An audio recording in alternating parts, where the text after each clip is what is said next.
সম্প্রতি 16 থেকে 19 ডিসেম্বর মিশরের কায়রোতে ডি8 সম্মেলন অনুষ্ঠিত হচ্ছে। খুবই সাম্প্রতিক প্রশ্ন এখন কথা হচ্ছে এই ডি8 এর যে 8টি দেশ আমরা কিভাবে মনে রাখবো। আর শিক্ষার্থী বন্ধুরা, আজকে আমরা বিভিন্ন জয়ন্তী বা উৎসব সম্পর্কে জানবো।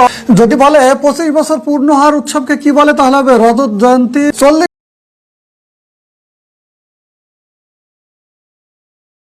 দেখো শিক্ষার্থী বন্ধুরা, পৃথিবী সম্পর্কিত খুবই গুরুত্বপূর্ণ কিছু তথ্য আজকে আমরা জেনে নিব। খেয়াল করো, পৃথিবীর বয়স কত? 450 কোটি বছর। মোট দেশ কত পৃথিবীতে? 206। দেখো শিক্ষার্থী বন্ধুরা, আজকে আমরা কিছু অবাক করা তথ্য জেনে নিব।